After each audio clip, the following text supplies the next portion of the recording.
All right, welcome to another episode of the Sweet Talk Podcast with my partner here, Everett. We don't got the other guy here.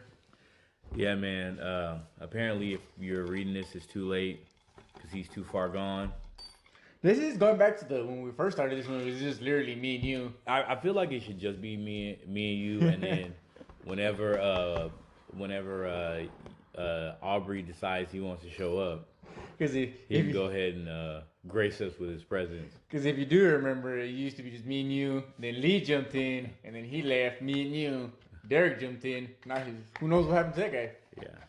Nah, Derek. Well, we know what happened to him. We know what's happening to him right now. Oh, that's true. Die 5 again. Yeah. Just to let you guys know. Die 5. It's high traffic area. Apparently, it's a high traffic area. Last 2 weeks, he's been pulling some stuff, just like your boy does. Bob Arum. A nice little segue straight into Bob and his weekly shit that he loves to say to the world. That is not my boy.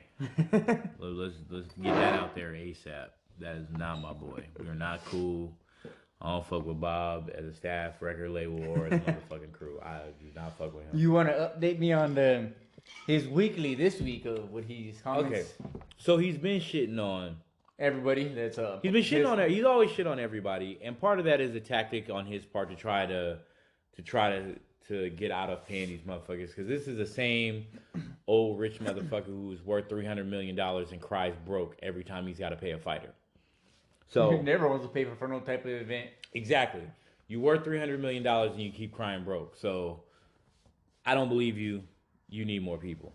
Secondly, he does this whole thing where if you're not Eastern European, white. If you're not white, let's just put it out there. If you're not white, he's not promoting you. He loves the Mexicans? I don't know. Ask Teofimo Lopez about that. I know, but he's not Mexican. I understand that. But I think if you had like a But Chavez, do you honestly think Bob Arum knows the difference? That's true, too. I think that if he had like who? Like if he had a Chavez. Like who? Miguel Burchell? Yeah, but he didn't speak the English. I think if he had a Chavez, I think he would. Vasily Lomachenko barely spoke any English. Well, I think there's a better chance he'll probably support a Mexican dude than a black dude. Yeah, no, I don't think so. Yeah, at the end of the day, she's gonna shit on both of them. Yeah, I honestly don't at all. I think and quick just side note rant for just on some non-boxing shit. For those of you of Hispanic heritage, Latino heritage, if you don't look Eastern European, or if you don't look European, and by European I mean white, they don't give a fuck about you. So y'all can come up off all this shit like, oh, well, I'm not a black guy. They don't fucking like you either. Like, we used to pick cotton, now you pick grapes. It's not a big difference. It's really not. So get the fuck over yourselves. Come together with all the other minorities, and we can all make our lives a lot easier. Back to Bob and his bullshit. So Bob's made a career out of fucking more minorities than a plantation owner. So yeah, we're getting a strike for that. I don't even care. He had pretty much all the best ones too. That's what he did. That's what he did. Well, he started off being just the CPA for Top Rank. He wasn't always the owner. Point of fact, that was the Nation of Islam, and that was Muhammad Ali and his handlers' promotional company originally. But again, something we don't have a whole lot of time for. He now has moved from just shitting on people to making direct threats. Because what he said was about Teofimo Lopez is it because, if you don't know, Teofimo Lopez and Kambosos were trying to plot with each other behind Bob's back for Teofimo Lopez to make $10 million in that fight against him. That's why he took that fight. Why would Kambosos do that for? Huh? What benefits him in that part? And that part, what benefits him? From what I understand, they were both going to make a shit ton of money. Way more than Bob would have paid them. And is it through what they're doing right now, making it go to purse bid? No, it was through private investors, and they would have had to go through Australia. So it was probably some rich, dope money, most likely. But they were working a deal with each other to where they basically were cutting the promoter out, and to where they could get paid more money, and Bob really wasn't going to see any of it. which is why Teofimo Lopez was so adamant about fighting Kambosos instead of fighting Devin Haney. Or anybody else, really. But the Devin Haney and Kambosos were the two biggest in contention because Devin Haney makes the most sense. Kambosos was his air quotes mandatory. Because the IBF debunked the shit out of that. They're like, nah, we didn't mandate shit. That's his mandatory, but we didn't mandate shit. For Haney, they accepted it. Yeah, for unification, IBF is always held behind. If you're unifying, that counts as a mandatory defense. So they've always held to that. So I give them kudos for that shit. And so Kambosos and Teofimo apparently was doing some like backdoor deal shit to try to get paid some more money, which, if you know me or you've heard me talk at any point, I'm all for it. See, and that's the thing is, like, if Teofimo Lopez would have came out and said, I'm fighting Kambosos because he's got private investors that can get me more money, I'd have shut the fuck up about the Devin Haney fight. I'm like, oh, cool. I think a lot of people would. Get your bag. I'm never going to tell somebody not to get a bag. Chase the fucking bag. Because Kambosos is still a solid fight. Mm-hmm. Haney's definitely better, but Kambosos is still a solid, acceptable fight.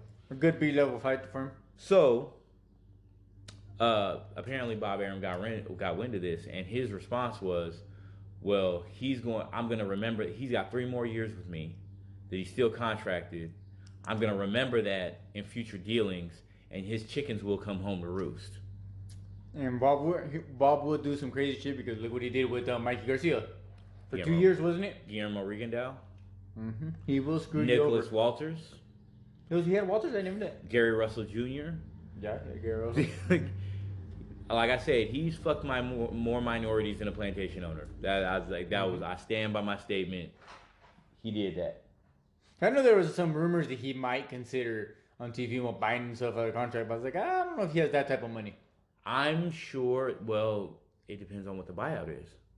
You remember Floyd's buyout was $750,000, and Floyd had a bigger name than Teofimo. But I think at that time he wasn't very close to being ending.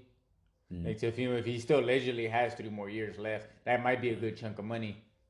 We don't know his contract. Mm-hmm. The buyout, I don't think the buyout amount is time dependent. But again, without the contract, there's no fucking way for us to know. It's just conjecture. I just know there was the alleged rumors that after this fight, he might try to do a buyout. I was like, good luck on that one.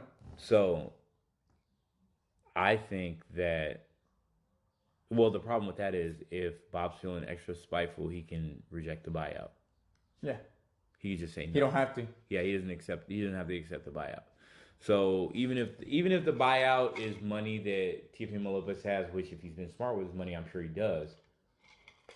Because I don't get mad when Teofimo, when he says, in his eyes, we all know that's not right when he says that he's the undisputed champion. But a man that has at least 3 belts out of the 4 is only going to get 1.25 million. It's not really right. I understand, and I completely He should be getting at least 4 or 5 million. He should be getting at 3.5 at the bare minimum, because it does also depend on who you're fighting. Yeah, Kambosos 3.5, and I'm with and so it's also a pandemic right now too. You can't have fans. Well, 3.5 million seems fair for 3 belts, and you kind of just fighting a stability fight. Pretty much $1 million for each belt. So. Exactly, because the sanctioning fee is probably gonna cost you about $200,000 per. Right, because it isn't right. He's only get $1.25 million for a fucking fight. No, that's not. Because it wouldn't surprise me if he actually fought Haney. Fucking Bob still wouldn't want to pay his ass nothing. Eddie Hearn, I think, would end up paying for that fight. Yeah, it'll be the zone. Because the zone would or Twist. Al Heyman's got long money. He could actually win the purse bid for that fight. For which one? Against Haney? For the Haney, because if it goes to a purse bid, it's not just those 2 promoters. Mm-hmm. Anybody can bid on it. Oscar, no, not even promoter. Anybody can bid on it. Yeah, Oscar wants to jump in it. So Repo Rick, just to throw a Kern County one. Hey man, leave Repo alone. Repo ain't got money like that. I like Repo.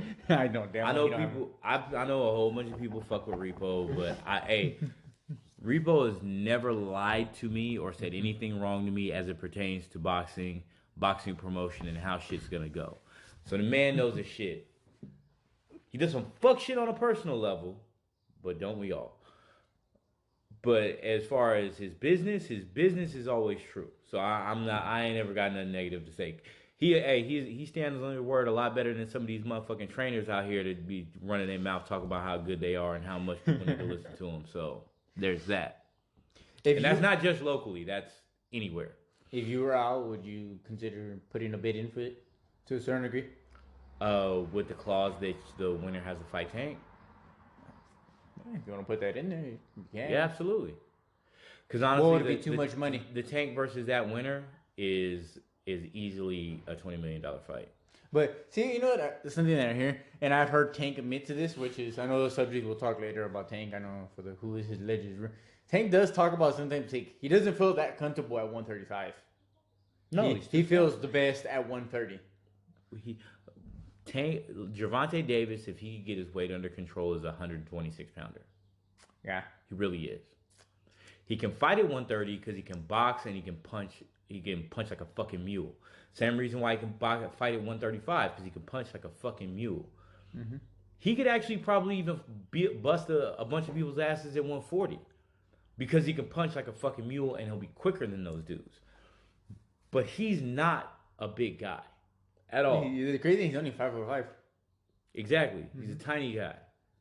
You got to think. Put it this way. Eric Morales, Marco Antonio Barrera, and Julio Cesar Chavez were all taller than him. Yeah. And those are not tall dudes. I think we're all 5'7", 5'8". 5'6", 5'7", 5'8". It's somewhere in that range, depending on what tape measure you're using. That motherfucker's fight. Gervonta 5'5". That nigga is short. Adrian Broner, who is short, is a good bit taller than Gervonta Davis. Yeah. So I absolutely think that. So circling back to the Al Haymon thing, to use that as a clause is like a hey, on the back end, I'll pay for this, but on the back end I need this. Mm-hmm. Absolutely. Absolutely. Wouldn't you want to see a Teofimo Lopez or Devin Haney versus Gervonta Davis? Oh hell yeah, I would. I think the more explosive one would be the Tank versus Teofimo. Yeah, someone's getting put to sleep there. Yeah, I would pay. I would definitely pay to say that. I would definitely pay to see that. I would need to see how much Ari could put in there. If it's something crazy, good. Yeah. So yeah, and so like I said, 10 million. That is crazy. Maybe 12 million. Both think they were gonna actually get away with that. 10, maybe 12 million. 10, maybe 12 for the whole fight. You're talking about the whole fight. Yeah. 10, maybe 12. I get 12 at the very top end, because I think I could get that kind of draw. Because I think with proper promotion, Teofimo Lopez is charismatic. He's a fucking hell of a fighter. He can talk. He says some weird shit. But even better, even fucking better. Just get him up on stage, let him run his mouth. Put it somewhere in the East Coast for a Tank, because he does sell very well on the East side. Tank has sold out in every section of the United States except for the Northwest. And you know why he hasn't sold in the Northwest? Because nobody fucking fights in the Northwest. Literally nobody fights in the Northwest. He's sold in the South. He sold in the East. He sold in the South, and he sold in the West. Yeah, it was into the State California, Georgia, Texas, Baltimore, New York. He sold out in all 5 of those. Remember, he did also in London too when he first won the belt, but he wasn't the star of the card, but he was there too. Oh, Liam Walsh, yeah, that was that ass whooping. Poor Liam. Liam. I actually think we're never gonna actually see Teofimo Lopez versus Tank. I actually think we're gonna see that. I don't, only because I think Teo has problems staying down at 135, and Tank doesn't really like being at 135. So I would be inclined to agree with you. Yeah, there. I don't think if it doesn't happen in the next fight or two, it's not gonna happen. I don't think them two are actually gonna fight each other.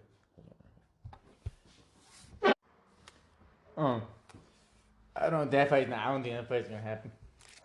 No, I would be inclined to agree with you there, and for weight issues, if nothing else, like not even the promotional. I'm not even gonna put that on the promotional shit. That's just, I think that's a weight thing. Next thing, and I know this isn't on the list, so we'll go rogue here for a minute. I want to do a little short segment of things that I got right and things that I got wrong. Things that I got wrong, technically speaking, Oscar Valdez, Miguel Berchelt. Actually, I got two things wrong about that fight. One, I said that fight wasn't making it more than 8 rounds.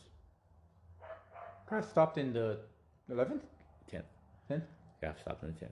It was somewhere in the late. Although if they would have stopped it in the 8th, the way Berchelt was getting his ass whipped, nobody would have tripped on it. You would have been right, but I never actually. I didn't get your prediction. I said, if I had to pick somebody, I would have picked Berchelt. But I was like, what I can say for certain is that fight's not making it the distance, and I really don't think it's going past 7. That's what I said. Okay. What is it that you got wrong on this one? So that's what I got wrong. Okay. Both of those things. I picked Berchelt, which most of the world did.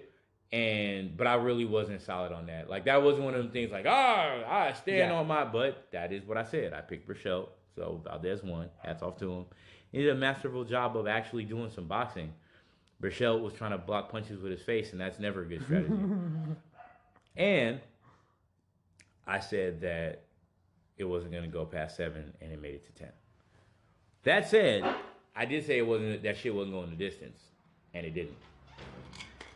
It was a good performance, but what did you get right on the...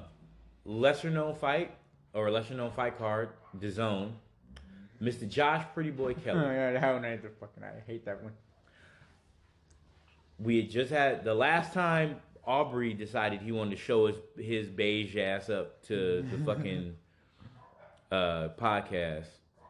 He was trying to convince me that Josh Pretty Boy Kelly was a top-notch level. No, I think that was me. Was that you? Yeah, because I remember but he was too. Y'all both. Okay, so it was both of y'all. I know. I've been very high on him. I'll eat the words with there because I've been very high on him. I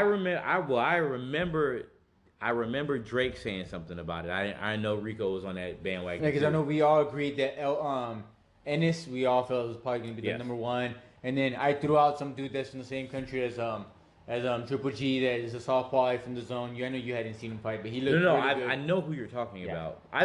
We threw out Virgil. I can't remember his fucking name, but I don't think Virgil can beat Boots. But Virgil is good though. And I threw out Kelly because I seen a lot of things of him, and he looked explosive in the beginning. He looked very explosive. And that's the thing is way early, and in the interest of full disclosure, because I didn't tend to bash European fighters white. I do tend to bash those fighters. Mm-hmm. I actually, at the very beginning of Josh Pretty Boy Kelly's career, because of his name, of course I'm going to pay attention. I'm a Floyd Mayweather fan. Yeah. He took the Pretty Boy name. I'm like, I want to see what this dude's about. I saw that he was a good athlete, but I also saw that he didn't use proper defense. He did not. His hands were very low. He relied on his athleticism. And which is going to take you so far. And my thing was, okay, you're doing that now against lower level fighters. Maybe you pick it up or you take it more seriously when you know it's a dude that can maybe put you out. And once I started seeing that it didn't look like that was the case, that's just how he fought, I was off him. So, not that I think he's terrible, because he's not terrible. Yeah, he looks like he has good skill set. I think he's gonna be Amir Khan, Zab Judah, where it's more athleticism than actual boxing skill. Because I think he's a really good athlete. I just don't think he's a great boxer. So on that's where I was right. Because I told y'all, apparently both of y'all, that I'm just not. I don't think Pretty Boy Kelly is.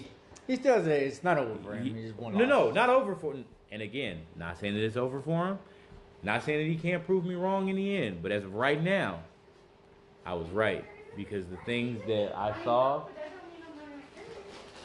that I didn't think, that I wasn't encouraged by, or that I didn't think were good habits to have, I still feel that way. Though remember, you're also right on another one too. It wasn't this week, but it was the week before. With that one dude, the other European bum that you like to call, that got knocked out too. Oh yeah, Warrington. I've been trying to tell y'all. For the Europeans, the last 2 weeks has not been a good week for them. Well, no, it's been a bad year for DAZN. If you look at DAZN, the upsets, a disproportionate amount of them have happened in DAZN. Yeah, but those two that built were like I had a lot of high praise for Kelly. I had seen a lot about him. The other one, what was it? The other dude's name? Warrington. Warrington. I heard through him a lot. I heard him through you a lot, calling him a bum, and through a little bit of the. Actually, I called him a duck and a hoe. Then I called him a bum. Yeah, and he got knocked out yesterday, and then no last week, and this week Josh Kelly getting his ass. Got starched. I was like, got starched. I know. Derek made fun of me about that one. Yeah, no, well, you already know I didn't have no faith in Josh Warrington, but I did that end zone dance last week, so we're not gonna revisit that. But yeah, no, I was right about that, and I was just right that AB was gonna be what AB is, and I like him as a fighter, but he has discipline issues, and he doesn't know how to fucking let his hands go. And I know you told me you've only watched bits and pieces of the fight. I watched the whole fight. He still won't let his motherfucking hands go against dudes that he should, because he's clearly better. Dude came to fight though, to a certain degree. No, well, AB led him to. It's also AB led him. Dude was no punk.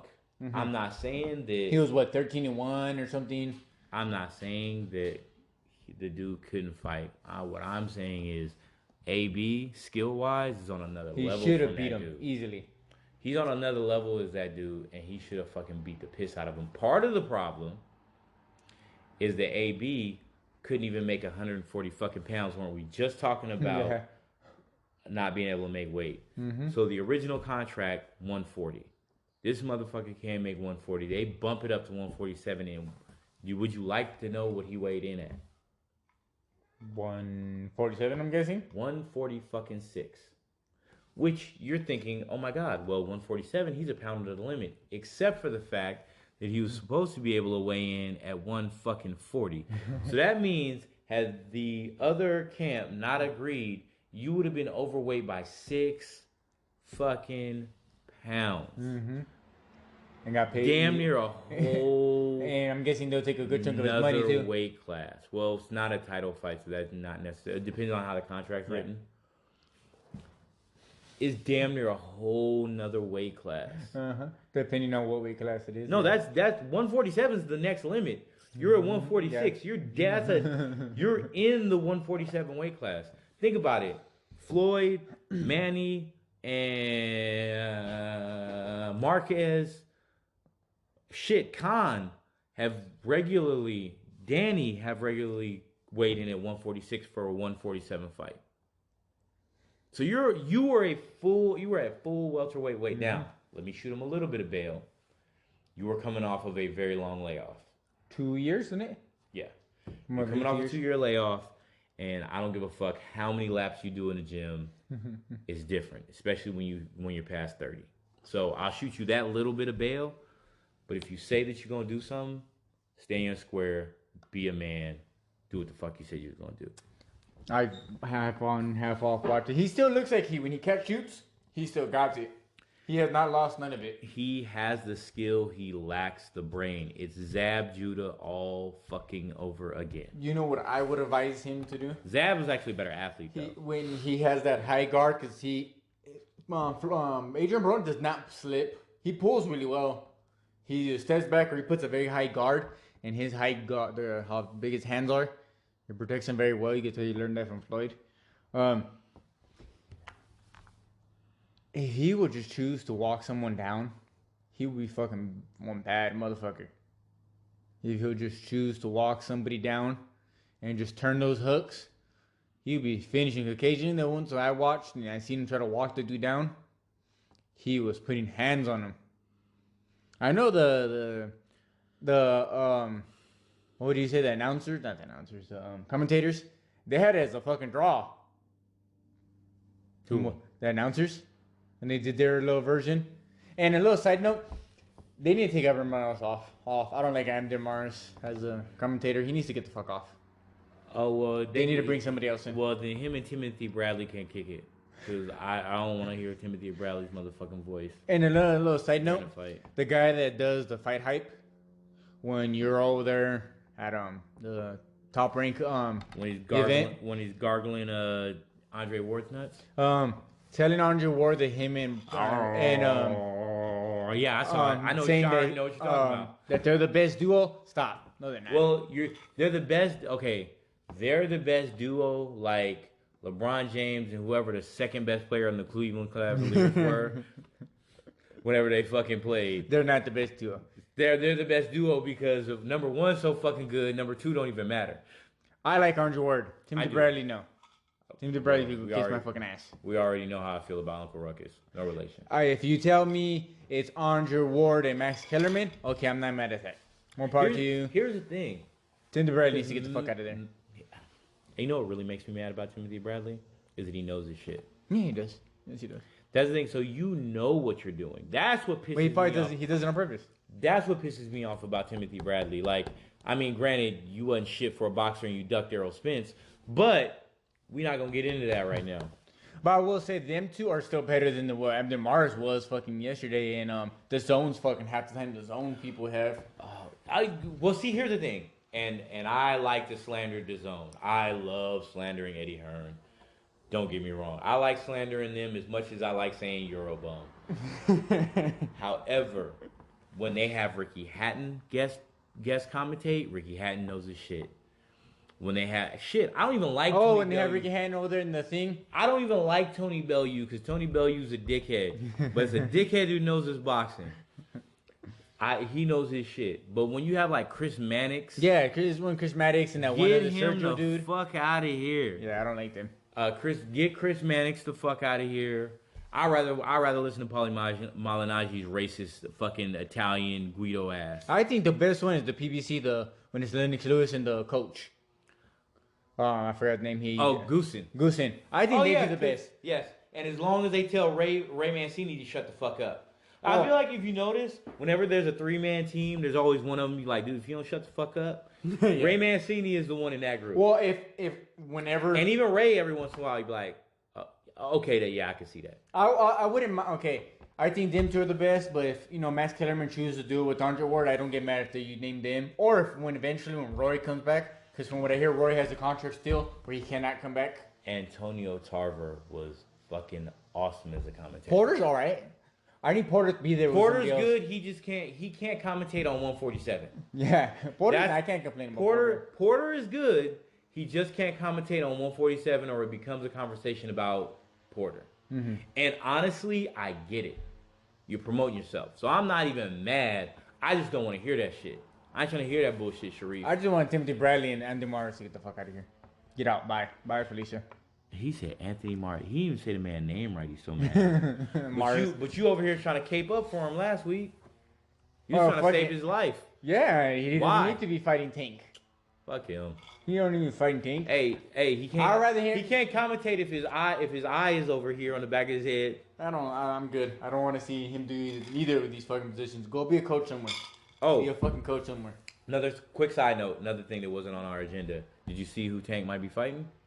I was gonna choose to talk about that till we break down the fight, but fucking might as well. Okay, we here. I don't know the dude's name, but I know Coach G was very high on him because we watched him. Didn't he fight in the co-main event and the Tank versus Santa Cruz fight? Gary Russell Jr. No, I also hear him allegedly he might fight somebody at 140, the IBF champion at 140. He's not going to war. He's already put it out there. He's not. It's going that guy to that Virgil Hunter fucking trains. I know who you're talking about. He's not. Yeah, it's the fighting. Mexican dude. This allegedly might be him, cause he's Tank said that he's not fighting at 130 or 135. Yeah. You Well, think he's gonna cut down to 126? He's actually came out already and said, no, who the hell said I'm fighting at 126? He's already said he's just missed that one too. He's like, I'm fighting at 126. yeah. So this should be interesting. I would like to see him fight Gary Russell Jr. Oh, yeah. 140. Oh, hell yeah. Whatever. Because here's the thing. Tank's too small. But that's probably Goddamn small for one. Everybody, all these years of you watching boxing, all these dudes love to move to different divisions just for a fight, just to win a belt, so they call themselves another division champion. But does that dude have a belt at one point? Yeah, he has one of the secondary IBF belts. It's just Secondary like- or an IBF? I always call it the secondary. Well, an IBF belt, because it's Josh Taylor and Jose Ramirez. No. that They actual have belt. all 4 belts. Yeah, but it's one of the smaller, the where they just give somebody a belt. Oh yeah, no. So he has one of those. But it's just to pad his fucking career things to make him Yeah. look like he's a 3 division champion. Oh, that's like how they try to say Manny Pacquiao's an 8 division champion when it's Or only when 6. Canelo went against Fielding. When Fielding That's was- actually even a little different. Well, no. Fielding was interim. Kovalev was a full belt. You just were picking on somebody you knew was shot. Yeah, but when he at that moment when he was the Fielding one, people criticized it like, hey, it's not really one of the actual high level belts. It's allegedly the same thing here if he fights that one dude, that Virgil Hunter's fighter, which would be an interesting fight because the Virgil Hunter fighter looks pretty good. He's just very young. And at the end, I know we all. Did you see Secure Stevenson commented on Tank? They're not gonna fight. But he told Tank to shut his ass up because I guess Tank commented about the Oscar Valdez fight and said that he would good performance, but he'll knock him the fuck out. And Secure commented back at Tank like, "Shut your stupid ass up." It's cute. That's cute. That really is cute. But nah. I would like to see them two fight each other, Shakur Stevenson and Tank. I think that would be a really interesting fight right there. Yeah, it's not gonna happen though. How would you think that fight will go? Right now, Tank wins that fight. In a couple of years, Shakur might.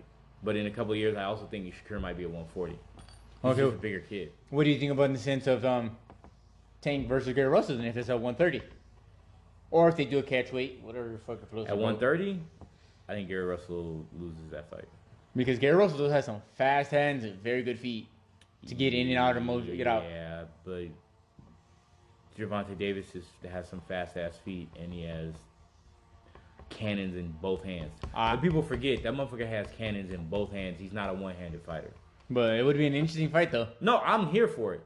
If they say that's the fight that's happening, I might actually go see that fight.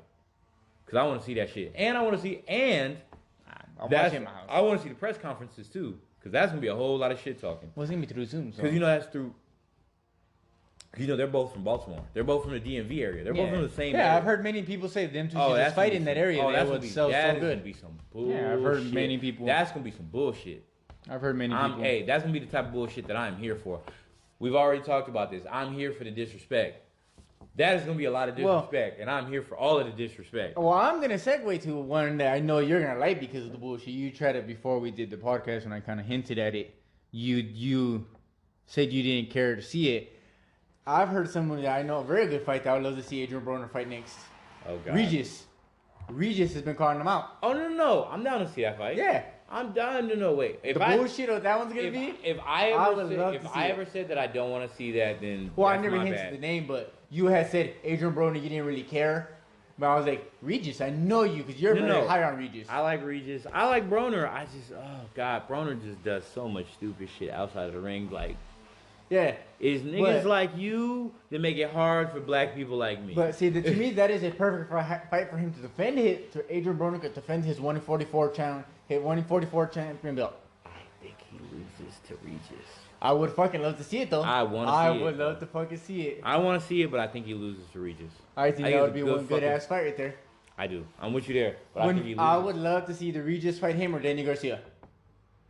He's been calling out both. I think Regis could beat Danny Garcia too. Yeah, but I can't see. I'm a little hesitant on it because I don't think Danny's gonna go down to 140, and we've never seen Regis at 147. That's still 7 pounds right there. I think he's gonna fight at 147 ultimately. But that could be within some time. And I just like Adrian Broner because meet in the middle. Adrian Broner calls himself the champion at 144. Defend your 144 belt. I think they can make it a full 147. And Regis would be fine. Well, I think Adrian Broner's going to attempt to try to make it at 140. Because here's the thing. I think that's fine because you have two dudes who aren't big 147 pounders. Like, I feel like that matters more when you have Kell Brook, Errol Spence, Jerron Ennis, Sean Porter. Like, when you have dudes that are just naturally big-ass guys that are squeezing down to 147. Like, dudes who will probably... Boots is probably going to end at 160. Yeah, most likely. Arrow's probably going to end at 160, if not 168, because motherfucker's like 5'10". Brooks' career is fucking over, but clearly you could see him. He was a decent fighter at 160. Yeah. Decent. He was a decent fighter at 160. Like, he could fight at 160. He could hold his fucking own. At 154, he wasn't nothing spectacular, but the motherfucker could clearly fight at 154. So he was clearly big as a 147 pounder. So those kind of dudes, yeah. I could absolutely see weight being a bigger issue. But for dudes that are like like your Manny's, like your Floyd's, like Yeah. your Marquez's, like your whoever your like your Danny Garcias, who aren't really Or Crawford. Crawford isn't really that Crawford. big. Well, I think he's but Crawford's at least like 5'9". Crawford's bigger than all the other dudes I just named. but now I think he's fully has fit into the 147 pound. But when he first came in, he was a smaller 147er. Yeah, he's a smaller guy, but he also is still he's bigger than Danny. He's definitely bigger than Danny. He's bigger than Regis. Mm-hmm. He's bigger than a lot of the guys that are tweeners. He can be a full. Now 147 is where he's gonna stop. Yeah. But he's a full 147 pounder. A lot of those dudes are tweeners. They're fighting at 147 because 147 is better money. But they could fight. They could probably fight at 140 or 135 if they got their shit together. Is that the only fight you want to see Adrian Broner with next? Is the Regis? No, Danny Who? Garcia. I was about to say Danny would be the one I wouldn't mind. Him to knock out Amir Khan, I ain't mad at it. Josh Kelly. Nah, he ain't gonna get that Josh Kelly fight. I'd like to see it. I don't. There's so many other fights I'd rather see. But you're asking me who would I like to see? Lamont Peterson. Is he even still fighting though? No, I don't think so. But think that's he's that's somebody I would have liked to see. Dude, Lucas Matisse. I think he retired. Not Lucas Matisse. God damn it. Madonna? From here, Riverside Rocky. The one trains Robert Garcia, Yeah. the one that Keith Thurman struggled with, and we all feel he should get a big fight next because he's been winning them. I know his name's not popping up in my mind. But I know he's talking but about- his nickname popped up. Riverside Rocky. What the fuck? Oh my I know goodness. Mitch you're talking about though. So to him, I would like to see. I would Well, like to you see can that right fight. there. I'll find him because I know who he has fought. But there's Regis to me is number one fight that I actually want to see him do because I think that'll be an entertaining fight. And I actually want to see more Regis since I've seen a little bit of the I'm a huge Regis fan. Because I honestly think he. Josecito Lopez. Josecito Lopez. You're right. Josecito Lopez. There you go. Which is crazy because he fought Mike. Well, I think I've heard Robert Garcia try to he's tried to tell him like, I got two other dudes here for you. That he's fought a good amount of Robert Garcia's fighters, so I wouldn't mind seeing that. What did you end up thinking of the good performance of Oscar Valdez? He's a better boxer than Miguel Berchelt. And Oscar Valdez got shitted on in this fight in the sense a lot of people did not think he was. They thought he was too small for Well, that was my thing. Was he was small. That was but I didn't say that he couldn't win. I picked. Well, nobody thought he was gonna knock somebody out. I will say for this year, leader of KO, leader of. Oh, that's KO of the year so far. That's clearly the best one so far. Yeah, because I was talking shit. I'm like, what you mean? And then I realized that the Tank one was last year. Yeah, because that Tank one was nasty. But that was nasty too. That Berchelt knockout was nasty. Now, if somebody could wake up Miguel Berchelt and tell him that people have this thing called a left hand and they throw it in a hooking motion, and at any point you want to go ahead and put a hand up and keep from getting hit in the fucking face with that punch, it'd be great. You can tell he learned that one though. How he turns that hook from Canelo. You can tell Canelo showed him and told him how to do that. That was actually. I'm not gonna give Eddie Reynoso all of that credit. What I will say is that you can tell that that whoever was his trainer had the right fucking game plan. They scouted out Miguel Berchelt, knew that he didn't have good hand defense, and knew that he would come chasing after them after they got the better of him, and planned to fight the fight from that position. That fucking jab of his looked beautiful. Perfect. This motherfucker had a beautiful fight. He outclassed him. Now, do you think of the weight cut thing was a little bit of a problem? Because Berchelt, he looked a little drained on the thing. How long have they known that they were supposed to be making that weight? You already know how I feel about that. I got zero sympathy. I know, but if that's your fucking problem, then that's your fucking problem. I don't think so though. I think he got outclassed. Do you really think that if they'd have fought that at 3 pounds heavier, that would have come out any different? Well, I've always said for this fight, Oscar Valdez has maybe the more overall. He's a better boxer. Clearly a better skills and faster clearly puncher. a better boxer. Because you can tell Berchelt doesn't. He don't move his head. I don't think that he's a faster puncher. I think he's the better puncher. You see, Burchell's shit was coming from all over the fucking place, and he's usually able to get away with it because of his arm length and his size and his advantages and his athleticism. But yeah, to me, it was his best performance, and he did a hell of a performance right there. I didn't like some of the middle rounds. Sometimes he knew that left hook was gonna land, so he constantly wanted when he didn't go. When you could hear Andre Ward continue telling him, set it up through the jab. It's what you rocked him in the beginning doing it that way. Why are you? But here's the thing, though. There were times where he wasn't setting it up and it was still landing. So while I understand Andre Ward is absolutely fucking right, and if you watch the film study for the fight, when they're breaking down Miguel Berchelt, Andre Ward speaking to this man's skill set, he mentions that Berchelt's going to have to worry about that left hook because Valdez has a nasty one. Yeah, how he throws it weird angles sometimes. The way Berchelt fights is going to make him susceptible to that left hook. So, that man saw that shit coming. But again, that's a testament to his ability, his skill set, and his knowledge in the ring. I think Oscar looked good. Where do you think he's going to go from here? He's got nobody else to fight. He's not going to get the Teofimo Lopez fight. But he put 130. He's not gonna go up to 135. Okay, but who else is he gonna fight then? Tank? Do you really think Bob's gonna let that happen? It could be because I believe that is that dude named Harrington? Jamel Herring. And the Frampton fight got pulled because I think Frampton hurt himself. He got hurt. Oh, I thought one of them got sick. No, I thought one like of them somebody was in hand the injury. Oh. And I believe Frampton got Harrington got a hand injury because Frampton tried to call out Shakur Stevenson and said, because I think Jamel Herring got hurt. Frampton has said that they think he has like 1 or 2 more fights in him, and he's just gonna retire. And he said something about he goes, I don't mind whooping Shakur Stevenson's ass and then retiring. Oh yeah, no, I want that. I want Carl Frampton to fight Shakur Stevenson. So that wouldn't if it's gonna be for a while where his hands hurt. Because it never said if he broke it or it's just injured. I don't know about the contract, but Frampton wouldn't be. I would like to see him beat the shit out of Frampton. Frampton's another one of those ones. You already know how I feel. He's in that crew. He's in the Duck Rigo crew. So I'm fuck him too.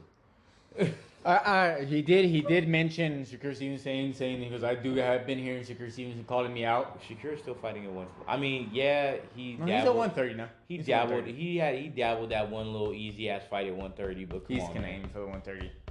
Because you could tell it bothers. I like with Shakur Stevenson. It bothers him, even though which I understand why, but then it don't. In the sense when we always talk about the top 4 dudes at 135, Tank and them.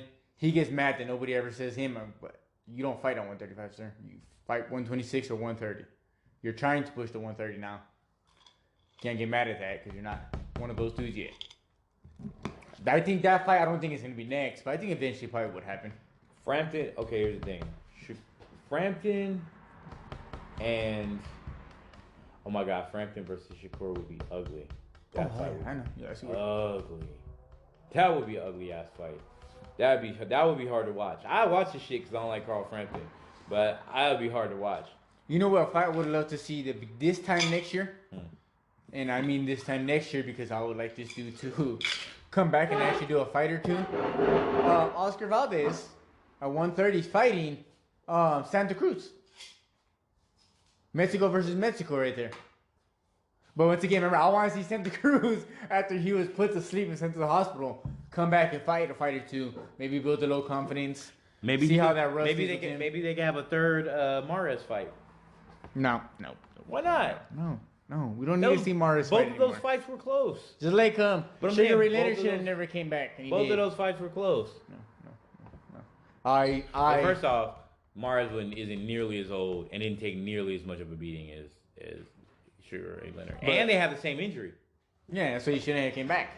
But against the Santa Cruz, I would love to have interest to see that. But you don't think that would be a good match? You wouldn't want to see that? Santa Cruz versus Oscar Valdez? Wait, no. I can give you a preview of that right now. Him going to sleep? Is that your... You're going to tell me Oscar Valdez is going to knock him out? Yes. You already know I don't think Leo Santa Cruz is that good. I think Tank, it was just... he's a dude that's probably like hits as hard as a 147er. True. So yes, he's a that is special fact. occasion. He's a special occasion on the sense of how hard that motherfucker hits. But I don't even think you would want to get hit. You're a heavyweight. You wouldn't want to get hit by that dude. I don't want to get hit by anybody. That's why I don't box. You know? Okay, in Like, your I don't boxing like days, getting you wouldn't want to have gotten hit by fucking Tank. You know Tank will fucking hit. I understand that, but I also know that Leo Santa Cruz is a hoe. You Yeah. just you had to throw that in there. Yeah, You know, I another little subject because pretty much we talked about most of the subjects for the day. I've been seeing a lot of people now are giving your boy a hard time. Cool. The 160-pound Charlo. Because of What? some of the things he is saying on the aspect of I don't want to say excuses. You know me. I don't really like to do that, but the things he says for the Benavidez fight. I know people are giving him a hard time now because of some of the things. Now he's telling Benavidez that we should meet in a catch weight.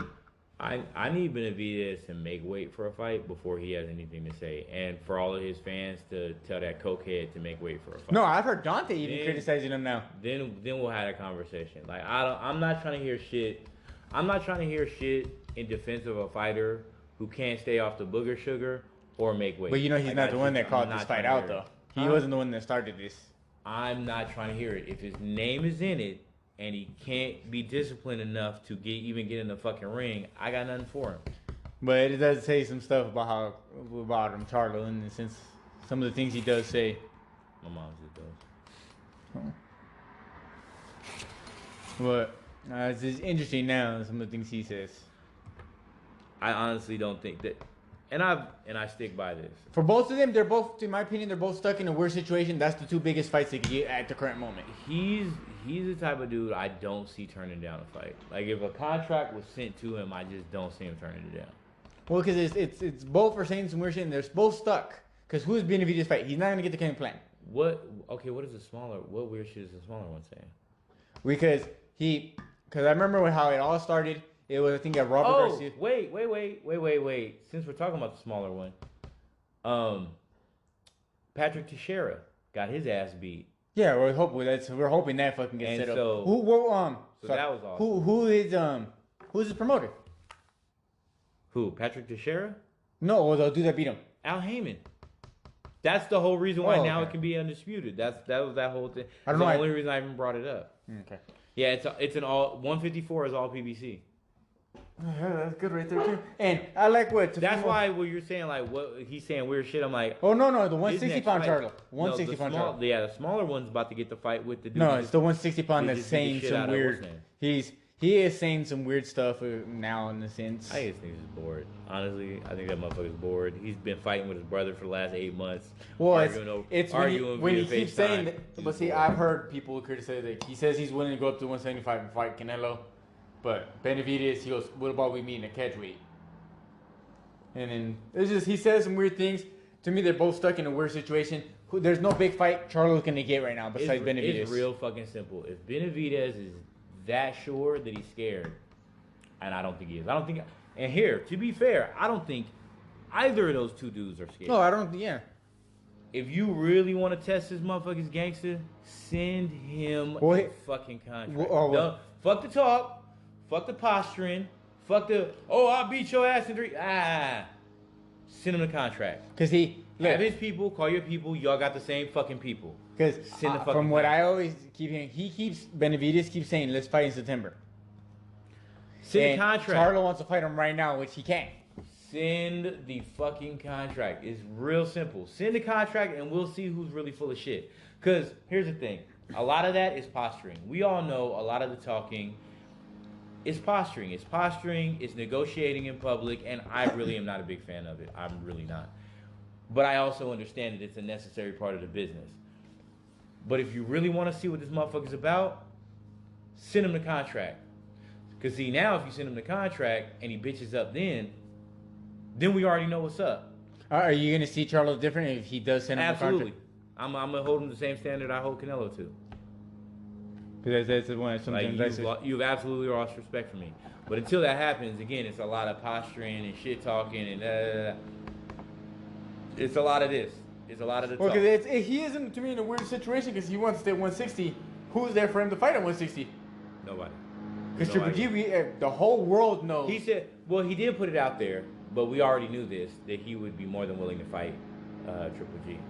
But we all knew he was willing to fight Yeah, Triple G. so for years. This just in, water is wet. No shit. He wants Triple G. Triple G don't want him. He don't want to fight Boo Boo because of that shit that happened to him between him and Boo Boo. Yeah, so he hates that him. was some personal shit. Yeah, so he don't want to give Boo Boo that opportunity. To be fair, and that's the type of shit I'm talking about. So, not the sense he's not scared. He just doesn't want to give him the opportunity. No, the Boo Boo situation, for those of us who don't know, and this is my thing about sending contracts, and then we see who's really full of shit.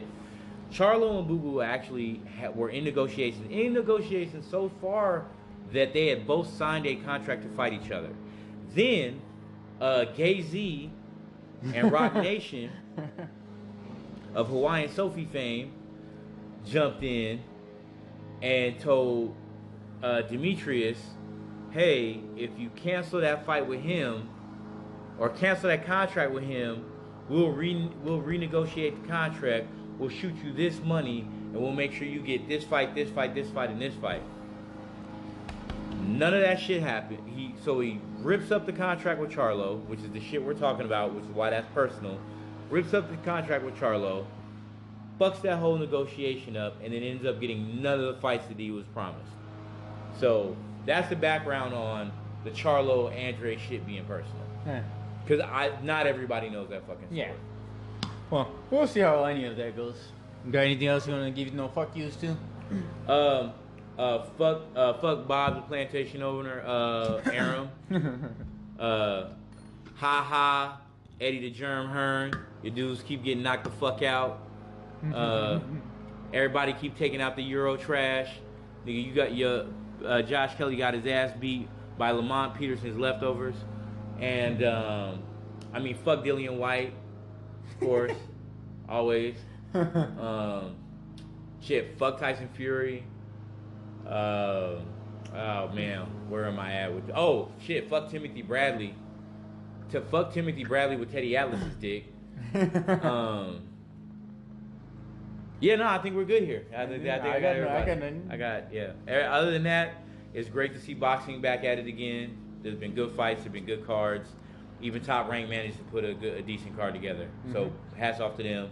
I shit on Bob Arum, but Todd DeBuff is doing his fucking thing in the background. All right, and get ready too for the GOAT fight in this week, Canelo, in the toughest fight in his career right there, tougher than Floyd Mayweather. So see you guys for another episode.